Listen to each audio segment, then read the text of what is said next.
سارا دن بچوں کو اسکول میں پڑھا کر میں تھکی ہاری گھر آئی۔ اماں نے کھانا بنا دیا تھا۔ گھر کے سارے کام اماں ہی کیا کرتی۔ مجھ سے چھوٹی 2 بہنیں اور بھی تھیں۔ وہ اسکول جاتی اور میں پڑھائی مکمل کرنے کے بعد اب ایک اسکول میں ٹیچنگ کر رہی تھی۔ اس کے بعد بچوں کو ٹیوشن پڑھایا کرتی تھی۔ ابا کی آمدنی بہت محدود تھی۔ میں شروع سے ہی اپنا پڑھائی کا خرچہ پورا کرنے کے لیے ٹیوشن پڑھاتی تھی۔ میں وہ سب پیسے بھی بچا کر رکھتی اور کالج میں بھی کبھی اپنی سہیلیوں کے ساتھ میں نے کھانے کی کوئی چیز نہیں کھائی تھی۔ میں یہی بہانہ کرتی کہ مجھے باہر کی چیزیں پسند نہیں ہیں۔ کبھی کبھار وہ زبردستی مجھے کھلا بھی دیا کرتی تھی، لیکن میرے پاس اتنے پیسے نہیں ہوتے تھے کہ میں ایسی عیاشیاں افورڈ کر سکتی۔ اگر میں ان کے ساتھ کینٹین میں کچھ کھا لیتی تو اپنی پڑھائی کا خرچہ کیسے پورا کرتی؟ اپنے گھر کے حالات کے بارے میں مجھے کسی کو بھی بتانا پسند نہیں تھا۔ میری ساری سہیلیاں اچھے حالات میں گزر بسر کر رہی تھی۔ میں نہیں چاہتی تھی کہ وہ مجھے اپنے سے کمتر سمجھیں۔ میں پڑھائی میں کافی اچھی تھی۔ وہ میری مدد بھی لیا کرتی۔ اگر انہیں کوئی ٹاپک سمجھ میں نہیں آتا تو وہ مجھ سے سمجھ لیتی۔ میں بہت محنت کرتی تھی۔ میرا ارادہ CSS کا امتحان پاس کرنے کا تھا، مگر اس کی تیاری کے لیے بھی مجھے پیسے چاہیے تھے۔ مجھے اپنا خواب پورا ہوتا نظر نہیں آ رہا تھا، اسی لیے میں نے اس ارادے کو بدل دیا۔ میں بہتر نوکری کی تلاش میں تھی، لیکن میرے پاس ٹیچنگ کے علاوہ اور کوئی آپشن نہیں تھا۔ ٹیچنگ سے زیادہ میں ٹیوشن میں پیسے کما لیتی۔ میں سوچ رہی تھی کہ اگر میرے پاس بچے زیادہ آنا شروع ہوئے تو میں باقاعدہ ایک اکیڈمی کا افتتاح کروں گی۔ میری بہنیں بھی میرے ساتھ میری مدد کر دیا کریں گی۔ لیکن اماں کا ارادہ میری شادی کرنے کا تھا، مگر مجھے شادی میں کوئی دلچسپی نہیں تھی۔ شادی ایک ذمہ داری تھی، جبکہ میں زندگی میں کچھ بننا چاہتی تھی۔ شادی کرنے کا مطلب یہ تھا کہ اپنے خوابوں سے پیچھے ہٹنا۔ میں اپنے خواب سے دستبردار نہیں ہونا چاہتی تھی۔ پہلے ہی CSS کا امتحان نہ دینے کا خواب میں نے چھوڑ دیا تھا، لیکن اب اس اکیڈمی والے خواب سے میں پیچھے ہٹنے کو تیار نہیں تھی۔ آئے دن میرے رشتے آتے، لیکن اماں انکار کر دیتی۔ اماں میری شادی کسی اچھے گھر میں کرنا چاہتی تھی۔ تمام والدین کی طرح اس کا بھی یہی ارادہ تھا کہ اس کی بیٹی کی شادی کسی کھاتے پیتے گھر میں ہو، جہاں اسے زندگی کی تمام آسائشیں میسر ہوں جو اس کے ماں باپ بھی فراہم نہ کر سکے۔ میں کبھی کالج کے کسی فنکشن میں نہیں گئی تھی، کیونکہ میرے پاس پہننے کے لیے اچھا لباس نہیں ہوتا۔ میری بھی یہی کوشش ہوتی کہ میں زیادہ سے زیادہ پیسے جمع کر سکوں اور اپنی پڑھائی پر لگا سکوں، کیونکہ میرے والد نے واضح طور پر کہہ دیا تھا کہ وہ مکمل طور پر میری پڑھائی کا بوجھ نہیں اٹھا سکتے۔ مجھے بھی ان کا ساتھ دینا ہوگا۔ کچھ اخراجات وہ اٹھائیں گے اور کچھ کا میں خود ہی بندوبست کروں گی۔ مجھے مہندی بہت اچھی لگانی آتی تھی۔ خاص طور پر عید کے دنوں میں اچھی خاصی کمائی کر لیتی۔ کالج میں بھی لڑکیاں مجھ سے مہندی لگواتی۔ وہاں سے اکثر دوسری لڑکیاں بھی ان کے ہاتھوں پر لگی مہندی دیکھتیں تو پوچھتیں کہ کہاں سے لگوائی ہے۔ وہ انہیں میرے پاس بھیجتی۔ ایسے ہی مجھے بہت ساری برائڈز کو بھی مہندی لگانے کا موقع ملا، جن سے میں نے اچھی خاصی کمائی کی۔ میرے پاس جو اضافی پیسے ہوتے وہ میں اپنی اماں کو دے دیتی تاکہ انہیں گھر کا خرچہ چلانے میں آسانی ہو۔ ہم لوگ بہت زیادہ بچت کرتے تھے۔ گھر میں نہ ہی فالتو بتیاں جلتی، نہ ہی پنکھے۔ اماں کھانے میں آئل کا استعمال بھی کم سے کم کرتی تاکہ ایک پیکٹ سے زیادہ دن نکالے جا سکیں۔ اس کے علاوہ دھونے والے برتن بھی کم گندے ہوں تاکہ برتن دھونے کا لیکوڈ بھی کم استعمال ہو۔ صرف بھی بہت دھیان سے استعمال کیا جاتا۔ اماں ایک ایک روپیہ بہت سوچ سمجھ کر خرچ کرتی تھی۔ ہم 3 بہنیں تھیں۔ ہماری شادی اور جہیز کے لیے بہت سارے پیسوں کی ضرورت تھی، مگر مہنگائی کے اس دور میں گھر کے بنیادی اخراجات پورے کرنا ہی بہت بہادری کا کام تھا۔ اماں نے 1-2 کمیٹیاں بھی ڈال رکھی تھی تاکہ ضرورت کے وقت میرے جہیز کا کوئی سامان خریدا جا سکے۔ ابا جلد از جلد میری شادی کرنا چاہتے تھے تاکہ وہ اپنے فرض سے سبکدوش ہو سکیں۔ میں جب اسکول پڑھانے جاتی تو میرے پاس ایک عبایا تھا اور وہ بھی کافی بوسیدہ تھا۔ میرے پاس جو جوکرز تھے وہ بھی کافی پرانے ہو چکے تھے۔ بہت زیادہ استعمال کرنے کی وجہ سے وہ خراب ہونے لگ گئے۔ ان کے اندر چھوٹے چھوٹے سوراخ بھی تھے۔ جب میں کسی پانی والی جگہ سے گزرتی تو وہ پاؤں گیلے ہو جاتے۔ کیونکہ شوز اس پانی کو اندر سے نہیں روک سکتے تھے۔ ایک دو دفعہ اسکول کی انتظامیہ نے پابندی لگا دی کہ ٹیچر عبایا پہن کر نہیں آئیں گی۔ میرے پاس موسم کے کپڑے نہیں تھے۔ اس وقت سردی کا موسم تھا، مگر میری سردیوں کے تمام لباس بہت پرانے اور خستہ حال تھے۔ میں گرمیوں کے کچھ سوٹ پہن کر جاتی تھی یا پھر ریشمی کپڑے۔ سب میرا مذاق اڑاتے کہ میرے پاس کپڑے نہیں ہیں جو میں بے موسمی کپڑے پہن کر آتی ہوں۔ میں نے بہت مشکل سے اپنی پرنسپل سے اجازت لی کہ وہ مجھے عبایا پہننے کی اجازت دیں۔ میرے گھر کے حالات اس قابل نہیں ہیں کہ میں اچھے کپڑے پہن سکوں، اور یہ نوکری میری ضرورت ہے۔ میں شوق کی خاطر نوکری نہیں کر رہی۔ زندگی میں پہلی دفعہ میں نے کسی کے سامنے اپنے گھر کے حالات کھولے تھے، ورنہ تو میں نے کبھی کسی کو کچھ نہیں بتایا تھا۔ یہاں بتانا بھی میری مجبوری تھا۔ لوگوں کی نظروں میں چھپا ہوا طنز اور اپنے لیے حقارت بہت اذیت ناک تھی۔ اسکولز کے فنکشن میں میری یہی کوشش ہوتی تھی کہ میں نہ جاؤں، کیونکہ ٹیچرز بہت زیادہ اچھے کپڑے پہن کر آتی تھی۔ ان کے پاس برانڈڈ میک اپ تھا، جبکہ میرے پاس میک اپ کے نام پر ایک بہت عام سی لپسٹک اور چند سو روپوں کی بیس تھی۔ اس کے علاوہ میک اپ میں نے کبھی خریدا ہی نہیں تھا۔ تمام لڑکیوں کی طرح مجھے بھی اچھے کپڑے پہننے کا اور ہر وقت تیار ہونے کا شوق تھا، لیکن گھر کے حالات اس بات کی اجازت نہیں دیتے تھے۔ میں اگر چاہتی تو پیسے کماتی تھی، میں اپنی ذات پر لگاتی، لیکن مجھے اپنے ماں باپ اور بہن بھائیوں کا بہت احساس تھا۔ مجھے اچھا نہیں لگتا تھا کہ میں اکیلی خود پر پیسے خرچ کروں اور میرے بہن بھائی دیکھتے رہ جائیں۔ اب تو آہستہ آہستہ مجھے یہ شوق اپنے اندر سے ختم ہوتے محسوس ہو رہے تھے۔ ہمارے جتنے بھی رشتہ دار تھے وہ مالی طور پر ہم سے بہتر تھے۔ میری ساری کزنز بہت ہی فیشن کرتی۔ انہوں نے اپنے بالوں کو ٹرینڈ کے مطابق کلر کیا ہوتا اور بہترین سے بہترین لباس پہنتی۔ میرا تو فیملی کے فنکشنز میں بھی جانے کا من نہیں کرتا، کیونکہ سب ہمیں کمتر اور حقیر سمجھتے۔ اس وجہ سے میں نے سب سے ملنا چھوڑ رکھا تھا۔ اماں ابا اپنے بہن بھائیوں سے ضرور ملتے، لیکن مجھے اپنے کزنز بہت برے لگتے۔ مجھے ان کا ہمارا مذاق اڑانا اور ہماری باتوں باتوں میں عزت افزائی کرنا برا لگتا۔ انہیں چاہیے تھا کہ وہ لوگ ہمارا احساس کرتے، ہماری مدد کرتے، لیکن الٹا طنزیہ جملے بولتے، ایسی باتیں کرتے جو میرا دل دکھا جاتی۔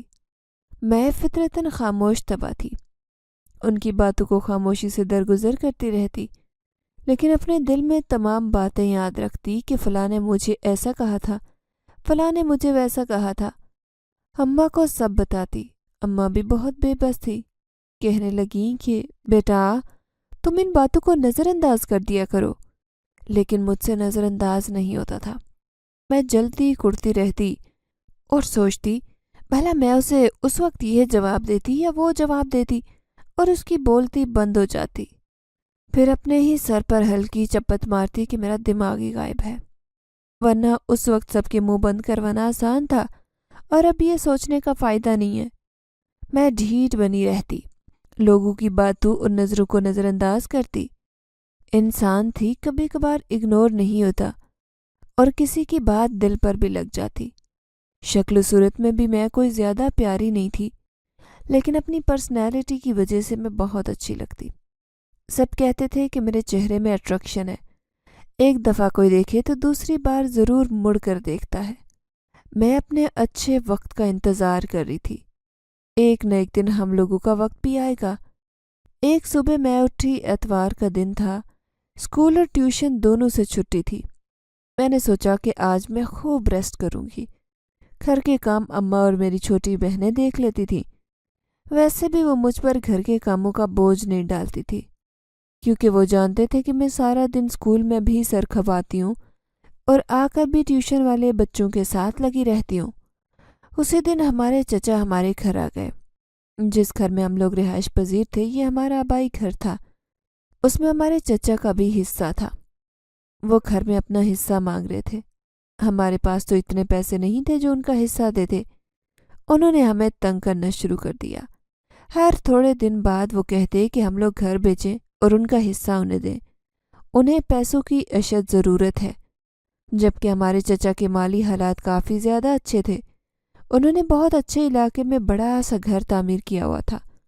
ایک دن تو انہوں نے کورٹ میں گھسیٹنے کی بھی دھمکی دی۔ کورٹ کچہریوں کے چکر لگانا ہمارے بس سے باہر تھا۔ ابا نے خاموشی سے گھر بیچنے کا فیصلہ کیا۔ ہم سب بہت پریشان تھے کیونکہ ہم لوگ کہاں جائیں گے؟ اتنی جلدی گھر تعمیر کرنا ممکن نہیں تھا، اور اس گھر کو بیچنے کے بعد ہمارے پاس آدھے پیسے آتے، اور اتنے پیسوں میں نیا گھر خریدنا ممکن نہیں تھا۔ ابا نے جلدی جلدی گھر بیچا اور چچا کو ان کے حصے کے پیسے تھما دیے۔ جب ہم لوگ اس گھر سے نکلنے لگے تو ہماری آنکھوں میں آنسو تھے۔ ہمارا سارا بچپن اسی گھر میں گزرا تھا، بہت ساری یادیں وابستہ تھی۔ ابا نے اپنے جاننے والے کے ذریعے سے ایک چھوٹا سا گھر لے لیا تھا۔ انہوں نے اتنی مہربانی کی کہ ہم سے ایڈوانس میں پیسے بھی نہیں لیے تھے، اور اس گھر کے اندر جتنا بھی کام ہونے والا تھا وہ بھی مالک مکان نے کروا دیا تھا۔ میں سوچ رہی تھی کہ اپنوں سے تو غیر اچھے جنہوں نے ہمارا احساس کیا۔ انہوں نے ہمیں کہا تھا کہ ہم بے فکر ہو کر رہیں، پیسوں کی بھی ٹینشن نہ لیں۔ نئے گھر میں میرا دل نہیں لگ رہا تھا، مجھے پرانا گھر یاد آ رہا تھا۔ میں نے اپنے سارے ٹیوشن والے بچوں کو اپنے نئے گھر کا پتہ دے دیا، کیونکہ ہمارے پرانے گھر سے یہ علاقہ بھی کافی قریب تھا، اسی لیے مجھے اسکول جانے میں بھی اتنی دقت پیش نہیں آتی تھی، اور ٹیوشن والے بچے بھی آسانی کے ساتھ یہاں آ جایا کرتے۔ مالک مکان بہت اچھے لوگ تھے، وہ کبھی کبھار ہمارے گھر کا چکر لگایا کرتے تھے۔ ان کا ایک بیٹا بھی تھا، وہ اکثر میرے اماں اور ابا سے سلام لینے آتا اور ان سے پوچھتا کہ انہیں کسی چیز کی ضرورت تو نہیں ہے، اور ابا ان کے اخلاق سے بہت متاثر ہوتے۔ مجھے اس گھر میں کچھ عجیب سا محسوس ہوتا، بہت زیادہ خاموشی مجھے چبھتی تھی، جبکہ گھر میں کافی لوگ تھے، بچے بھی ٹیوشن پڑھنے آتے تھے، لیکن اس کے باوجود بھی مجھے ایک نامعلوم سا سناٹا ستاتا۔ اس گھر میں بھی ایک کھلا سا صحن تھا، اس کے درمیان جامن کا ایک بڑا درخت تھا، لیکن ابھی جامن کا موسم نہیں تھا تو اس پر کوئی پھل نہیں لگا۔ وہاں پر اکثر پرندے بیٹھے ہوتے، لیکن وہ پرندے مجھے بہت عجیب لگتے، کیونکہ وہاں پر اس قسم کی چڑیاں بیٹھی ہوئی میں دیکھتی جو عام ہمارے علاقوں میں پائی نہیں جاتی، اور اگر انہیں میرے بہن بھائی پتھر مار کر اڑانے کی کوشش کرتے تو وہ اڑ کر دوبارہ وہیں بیٹھ جاتی، بالکل خوف زدہ نہ ہوتی۔ ہمیں یہاں پر آئے 3 سے 4 ماہ ہو چکے تھے، مگر پھر بھی میرا دل نہیں لگتا تھا۔ مجھے اپنا گھر یاد آتا۔ میں ان لوگوں میں سے تھی جو اپنی پرانی یادوں اور پرانی چیزوں کو ہمیشہ سینے سے لگا کر رکھتے۔ اس گھر میں میری دادی بھی ہمارے ساتھ رہا کرتی تھی، وہ ہم سب سے بہت پیار کرتی تھی۔ جب میری دادی کی وفات ہوئی تو میں بہت زیادہ روئی، اور کتنے عرصے تک میں دادی کو یاد کر کے روتی رہتی۔ میری دادی بہت نیک خاتون تھی اور تہجد کی نماز بھی پڑھتی۔ انہوں نے قرآن پاک کو حفظ کیا ہوا تھا۔ ہم سب نے قرآن پاک اپنی دادی امی سے ہی پڑھنا سیکھا تھا۔ ابا کو بھی اپنی ماں سے بہت محبت تھی، اور روز رات کو اپنی ماں کے پاؤں دبا کر سویا کرتے، ان کی خوب خدمت کرتے۔ میری دادی کے میری ماں کے ساتھ بھی بے حد اچھے دوستانہ تعلقات تھے۔ انہوں نے بھی کبھی میری ماں کو بیٹی سے کم نہیں سمجھا، ہمیشہ ان کا ساتھ دیا۔ ان سے جس حد تک ممکن ہوتا وہ ہماری مالی مدد بھی کیا کرتی۔ ان کے اکثر بہن بھائی انہیں پیسے دے کر جاتے، جنہیں وہ ہمارے ہی گھر میں استعمال کر لیتی، اپنی ذات پر 1 روپیہ بھی خرچ نہیں کرتی۔ میری مرحوم دادی کے بہن بھائی کافی امیر تھے، وہ اپنی بہن کا بہت زیادہ خیال رکھتے تھے۔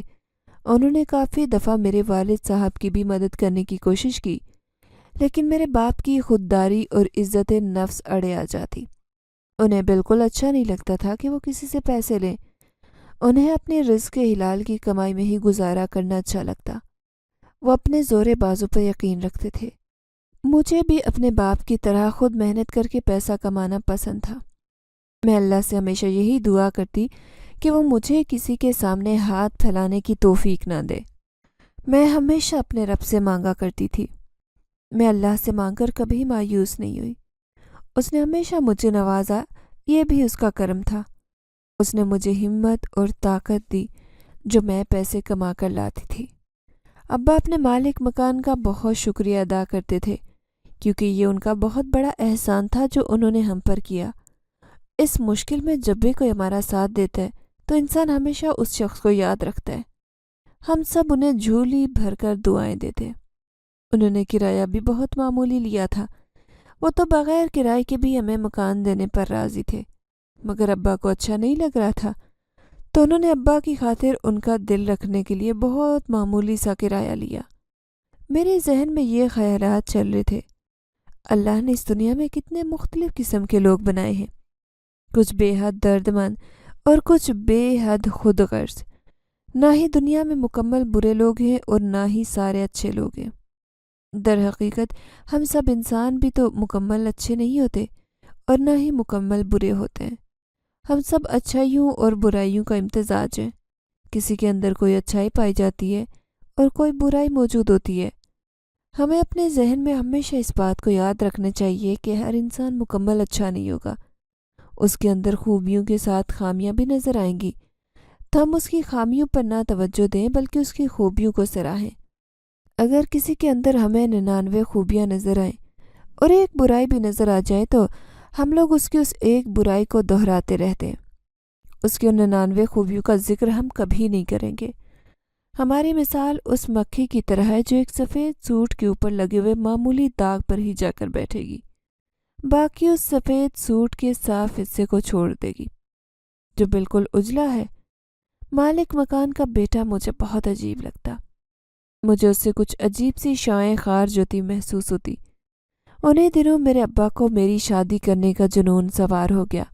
وہ میری اماں سے کہنے لگے کہ میرا رشتہ ڈھونڈنے کی کوشش کی جائے۔ اماں کی ایک دوست تھی جو رشتے کرواتی تھی۔ اماں نے اس سے کہا کہ انہیں کوئی اچھا سا رشتہ بتائے۔ اماں نے اسے تھوڑے بہت پیسے دیے۔ وہ ہمارے حالات جانتی تھی، اس لیے اس نے بھی زیادہ اصرار نہیں کیا۔ جتنے پیسے مل گئے اتنے میں ہی راضی ہو گئی اور رشتہ کروانے والوں کو ہمارے گھر لے آئی۔ وہ لوگ بھی درمیانے طبقے کے لوگ تھے، لیکن ان کا اپنا ذاتی مکان تھا۔ لڑکے کی کریانے کی دکان تھی، لیکن جب میں ان کے سامنے گئی تو میں بالکل سادی تھی۔ میں نے کوئی میک اپ نہیں کیا ہوا تھا، لباس میں نے اچھا پہن لیا اور جوتا بھی، اور بالکل عام سے انداز میں دوپٹے سے خود کو اچھی طرح سے کور کیا۔ ان لوگوں کے منہ کے تاثرات سے صاف پتہ چل رہا تھا کہ وہ ہمارے پورے گھر کا جائزہ لے رہی ہیں۔ وہ بہت ناک منہ چڑھا رہی تھی۔ ان کے منہ کے تاثرات دیکھ کر میرا دل کیا کہ ان کے منہ پر ایک تھپڑ رسید کر دوں، کیونکہ انہیں مجھ سے زیادہ ہمارے گھر بار میں دلچسپی تھی۔ شاید وہ ہمارے مالی حالات کا اندازہ لگا رہی تھی کہ انہیں کس قدر جہیز ملنے کی امید ہے۔ انہوں نے تھوڑے بہت مجھ سے سوال کیے اور میرے ابا کے کام کے بارے میں پوچھا۔ کچھ ہی دیر بعد وہ لوگ چلے گئے۔ مجھے پتہ لگ چکا تھا کہ انہوں نے مجھے کبھی پسند نہیں کرنا، کیونکہ ایسے لوگ رشتہ نہیں کرتے بلکہ کاروبار کرتے ہیں۔ اپنے سے بہتر اور مالی حالات والے اچھے لوگوں میں رشتہ کرنا چاہتے تھے، جہاں انہیں کل کو مالی فائدہ بھی حاصل ہو۔ انہیں لڑکی میں کوئی دلچسپی نہیں ہوتی۔ میرا دل بہت برا ہوا۔ مجھے ہمیشہ سے ہی رشتہ کرنے کا یہ طریقہ بالکل پسند نہیں تھا۔ ہم لڑکیاں تھی، کوئی بھیڑ بکریاں تو نہیں تھی کہ جنہیں لوگوں کے سامنے لا کر شو پیس کی طرح رکھا جائے۔ اس طرح کافی رشتے آئے اور لوگ ہمارے گھر کے حالات دیکھ کر چلے جاتے۔ میں نے اماں کو کہا کہ وہ لوگوں کا آنا جانا ہمارے گھر میں بند کر دیں۔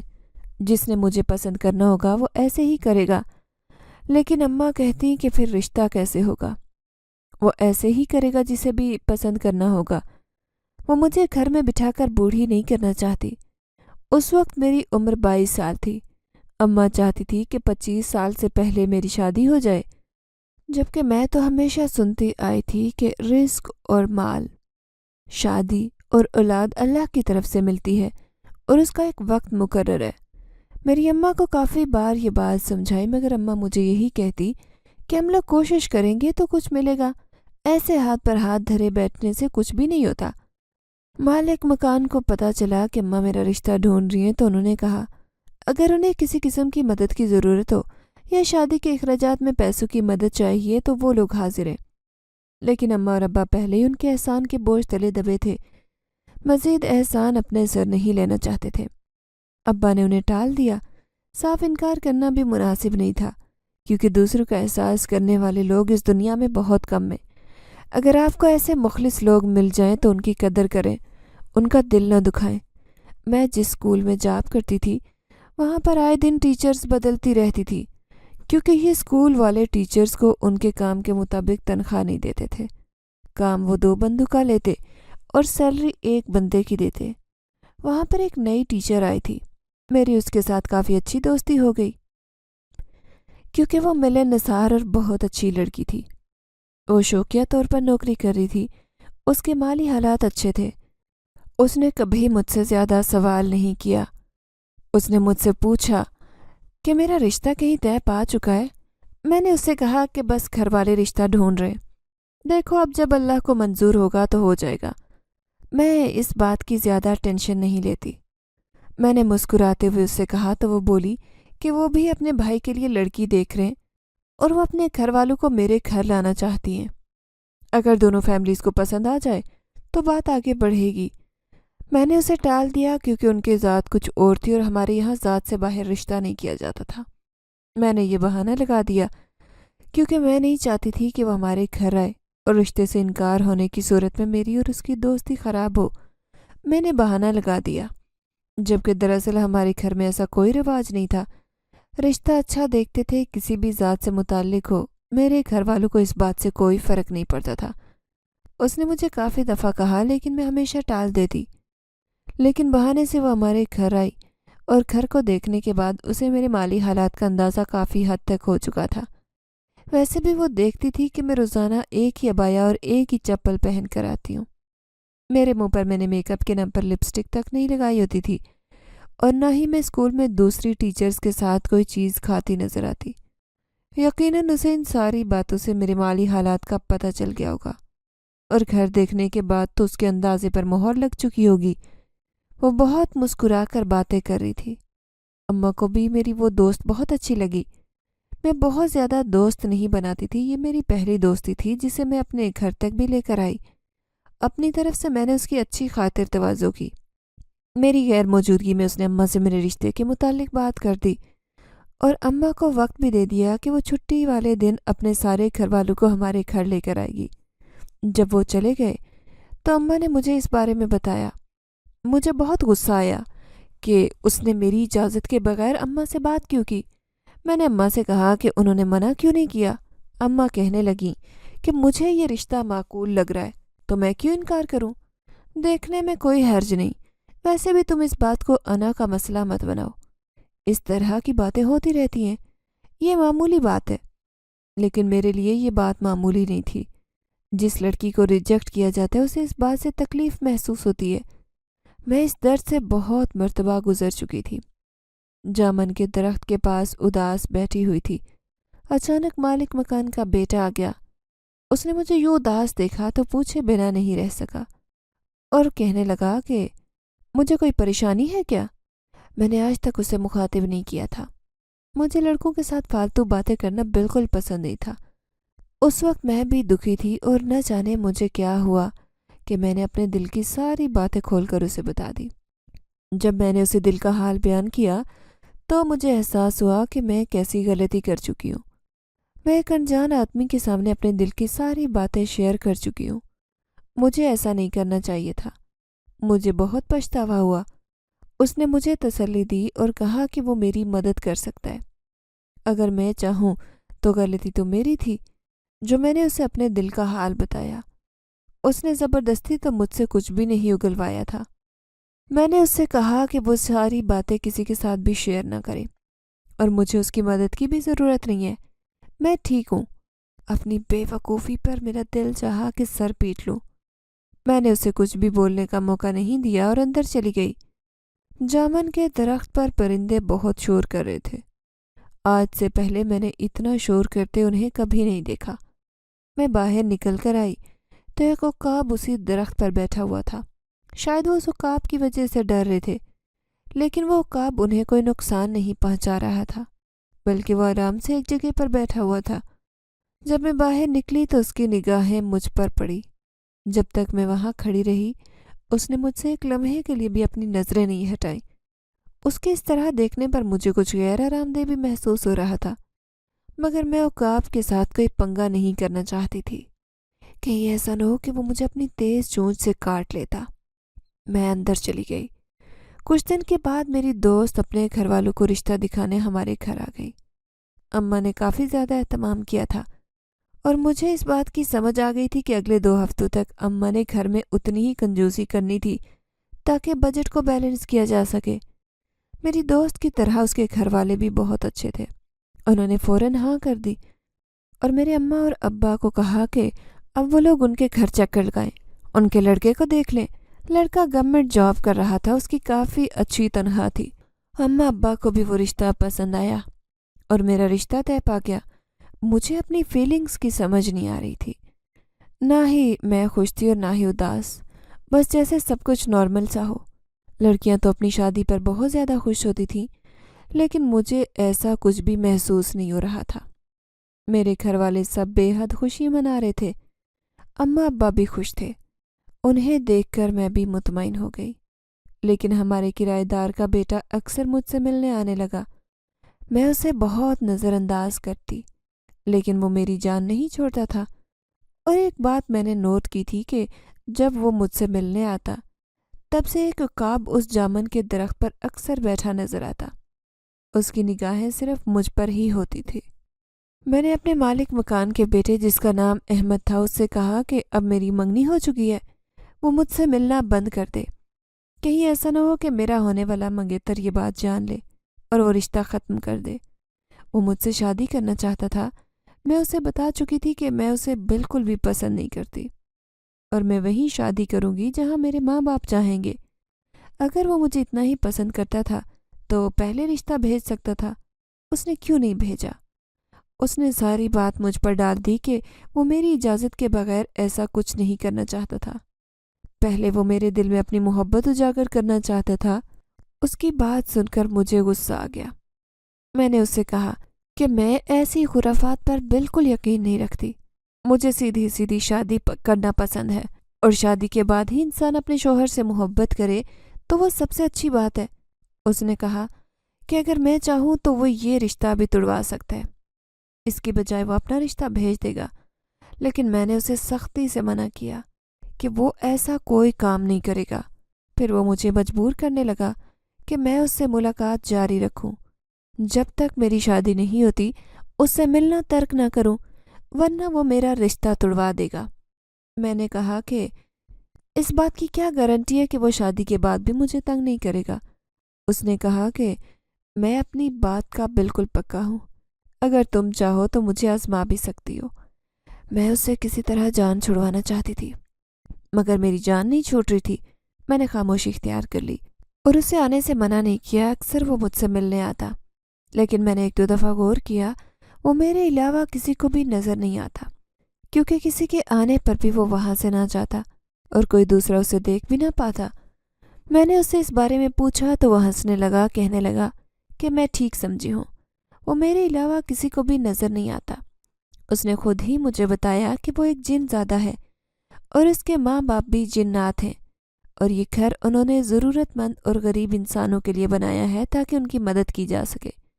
میرے والد صاحب کو انہوں نے ایک دن بہت پریشان دیکھا، اسی لیے ان کی مدد کرنے کے لیے انہوں نے یہ گھر انہیں دیا۔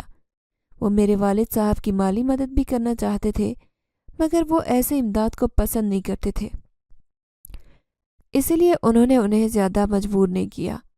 اس کا مطلب کہ وہ عقاب بھی یہی لڑکا تھا اور اس درخت پر بیٹھ کر میری خبر رکھتا تھا۔ میں ڈر گئی کہ مجھے میرے اور گھر والوں کو کوئی نقصان نہ پہنچا دے۔ اندر ہی اندر میں پریشان ہو گئی کہ اب اس مصیبت سے کیسے جان چھڑواؤں، کیونکہ میں نے سنا تھا کہ جنات جس کے پیچھے پڑ جائیں اسے نہیں چھوڑتے۔ میں اس کے ساتھ پہلے تھوڑی بہت بدتمیزی سے بات کر لیتی اور روٹھ بھی جاتی، مگر اب میں ڈرتی تھی۔ اس نے اس بات کو محسوس کر لیا اور کہنے لگا کہ اگر اس نے مجھے نقصان پہنچانا ہوتا تو وہ پہلے ہی پہنچا دیتا۔ اس کا ایسا کوئی ارادہ نہیں ہے، اس لیے ڈرنے کی ضرورت نہیں، بلکہ وہ اور اس کے ماں باپ ہمارے گھر والوں کی مدد کرنا چاہتے ہیں، کیونکہ ان کا تعلق قوم جنات کے اس قبیلے سے ہے جو غریب لوگوں کی مدد کرتے ہیں۔ وہ مجھے بے حد پسند کرتا ہے، لیکن اس کے باوجود زبردستی حاصل نہیں کرنا چاہتا۔ میری خوشی کو فوقیت دے رہا ہے۔ میری شادی کے دن قریب آ رہے تھے۔ احمد اور اس کے گھر والوں نے ہماری بہت شادی کے کاموں میں مدد کی، بڑھ چڑھ کر حصہ لیا۔ میری شادی کا دن بھی آ گیا۔ احمد نے مجھے بہت خوبصورت تحفہ دیا۔ جب میں نے کھولا تو اس کے اندر بہت خوبصورت نیکلیس تھا۔ یہ تحفہ مجھے سب کے سامنے دیا گیا۔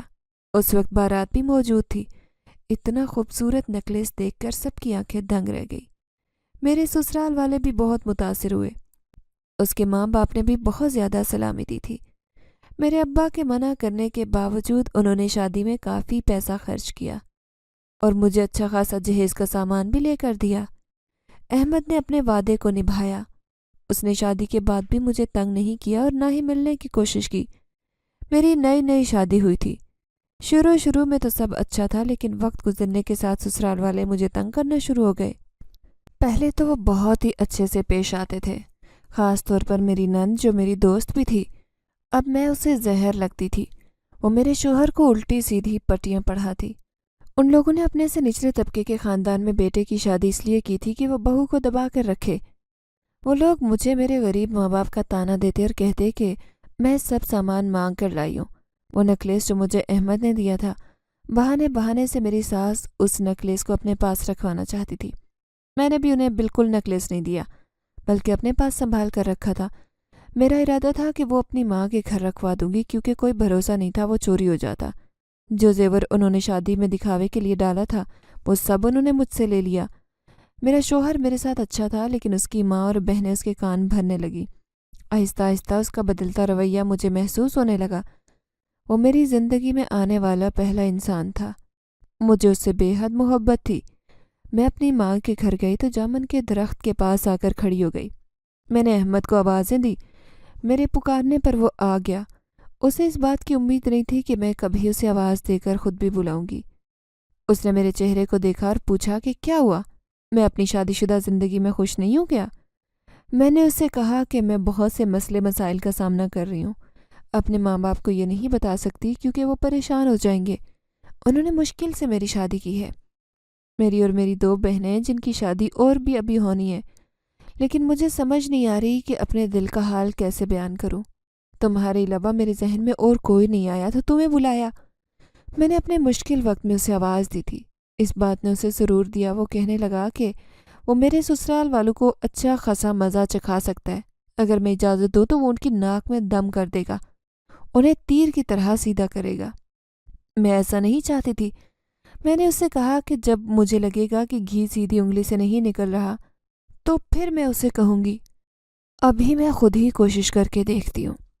وہ کہنے لگا کہ اگر تم مجھ سے شادی کرتی تو تمہاری زندگی بہت حسین ہوتی، تمہیں کسی چیز کے لیے ترسنا نہ پڑتا، نہ ہی تمہارا سسرال ظالم ہوتا۔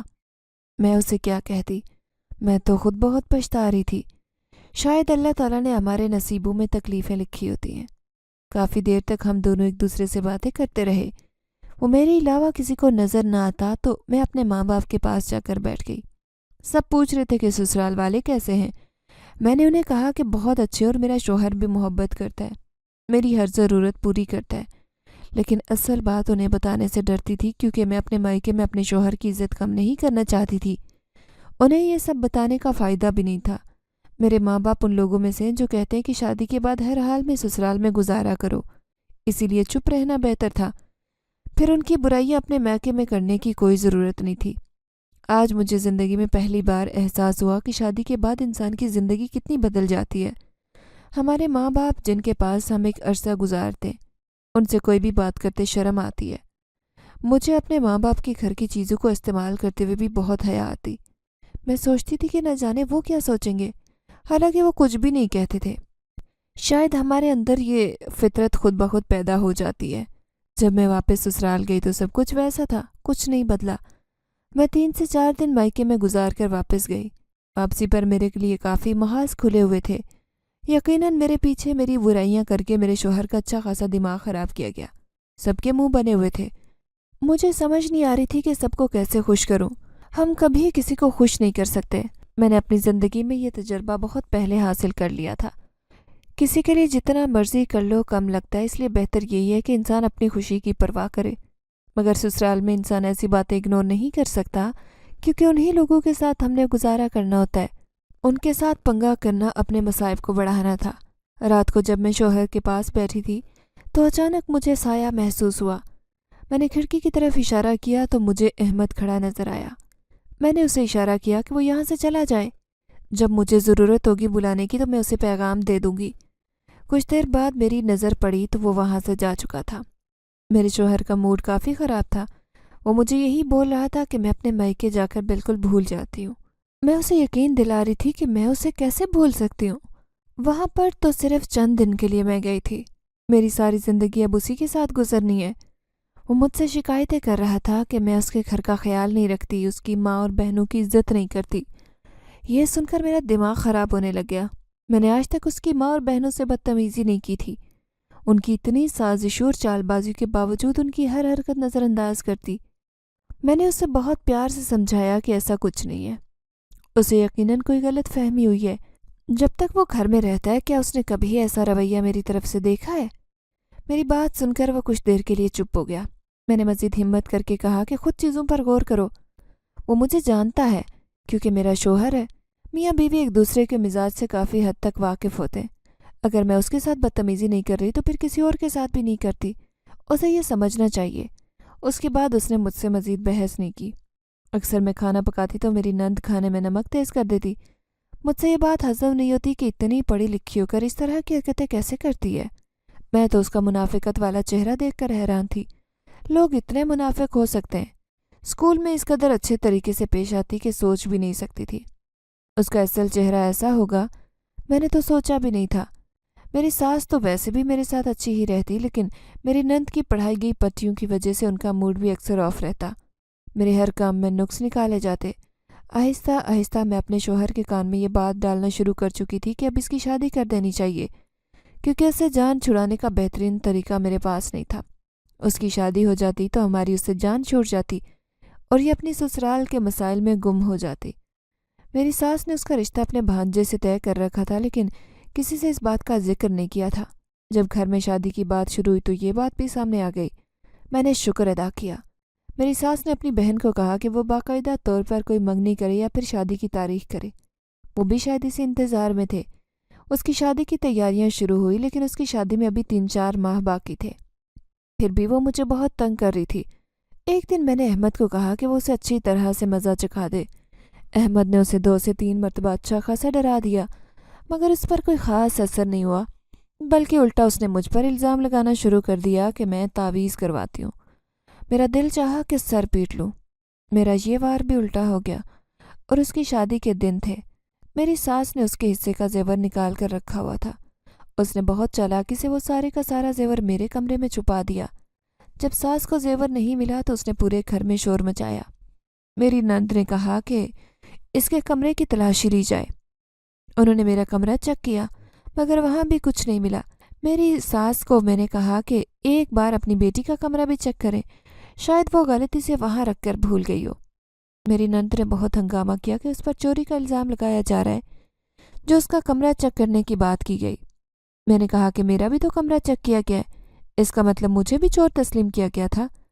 اس وقت میری ساس پریشان تھی۔ انہوں نے ہمیں خاموش کروایا کہ چیک کرنے میں کوئی حرج نہیں۔ اس کا کمرہ چیک کیا تو سارے کا سارا زیور اسی کی الماری سے نکلا۔ اس کا منہ دیکھنے والا تھا، اس کی چال الٹی پڑ چکی تھی۔ میں جانتی تھی کہ احمد نے یہ سب کیا ہے۔ وہ دور کھڑا مجھے دیکھتا تھا۔ اس نے مجھے وکٹری کا نشان بنایا۔ مجھے اس پر بہت پیار آیا۔ میری ساس نے بیٹی کو بہت باتیں سنائی اور کہا کہ اس نے ایسی حرکت کیوں کی۔ اسے کافی شرمندگی ہوئی۔ میں نے اسے کچھ نہیں کہا، بلکہ اس سے محبت سے پیش آئی۔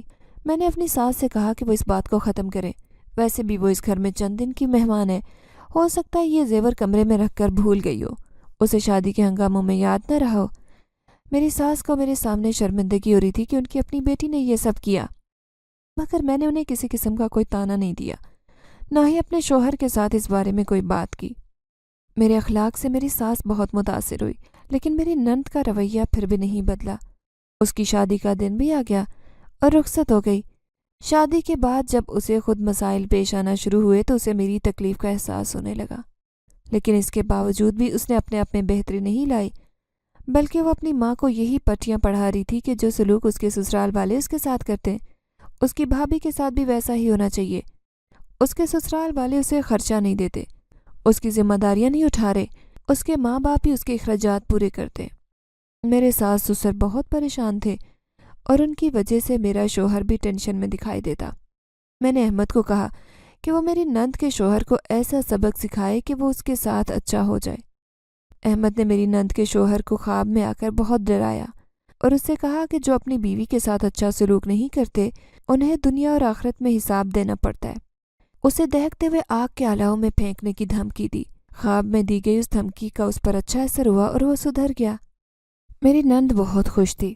آہستہ آہستہ اس کا رویہ بھی بہتر ہو گیا۔ احمد نے میرے ماں باپ کے منع کرنے کے باوجود انہیں چھوٹا سا بزنس شروع کر کے دیا جو کچھ عرصے میں چل نکلا۔ میرے ابا نے اپنا نیا گھر خریدا۔ احمد نے میری بہت مدد کی، جن زیادہ ہو کر میرے لیے بہت کچھ کیا۔ اس کی محبت کو میں نے ٹھکرا دیا تھا مگر پھر بھی اس نے میرا ساتھ نہیں چھوڑا۔ انہی دنوں میرے شوہر کی نوکری بھی چلی گئی۔ ان کی گورنمنٹ کی اچھی خاصی جاب تھی لیکن نہ جانے کیا ہوا کہ انہیں جاب سے نکالا گیا۔ ہمارے گھر والے بہت پریشان تھے۔ احمد نے کہا کہ وہ مجھے پیسے دے گا تو میں اپنے شوہر کو دوں، لیکن میرے شوہر نے وہ لینے سے انکار کر دیا کیونکہ اسے لگا تھا کہ میں یہ پیسے اپنے ماں باپ کے پاس سے لائی ہوں۔ وہ بے غیرت نہیں ہے جو سسرال والوں کے پیسے سے لے کر کاروبار کرے۔ میرے پاس احمد کا دیا نیکلیس تھا۔ میں نے اسے کہا کہ میں وہ نیکلیس اسے دے دیتی ہوں، وہ بیچ کر اسے کاروبار کرے اور جب اس کے پاس پیسے جمع ہو جائیں تو وہ مجھے ویسے ہی دوبارہ بنوا دے۔ بہت مشکل سے میں نے اپنے شوہر کو راضی کیا۔ اس نے وہ نیکلیس سیل کیا، بہت سارے پیسے اس کے پاس جمع ہو گئے۔ بہت محنت سے اس نے کاروبار دوبارہ شروع کیا مگر اس کا وہ کاروبار بھی نہیں چل سکا۔ سارا پیسہ ضائع ہو گیا۔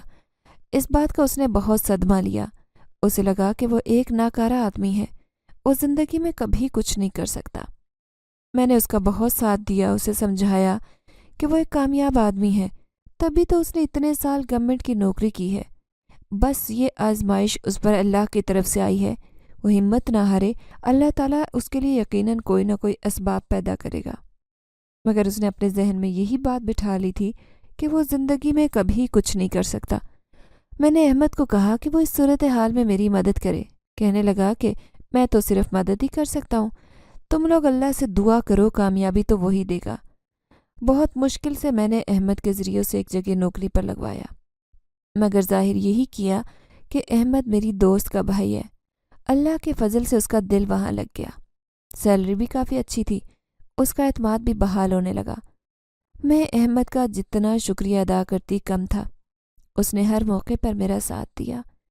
پھر ایک دن وہ آیا اور وہ بولا کہ وہ یہاں سے جا رہا ہے، زندگی میں کبھی بھی اس کی ضرورت پڑے تو میں اسے ایک بار پکاروں وہ آ جائے گا۔ میں نے بہت ساری دعاؤں میں اسے رخصت کیا۔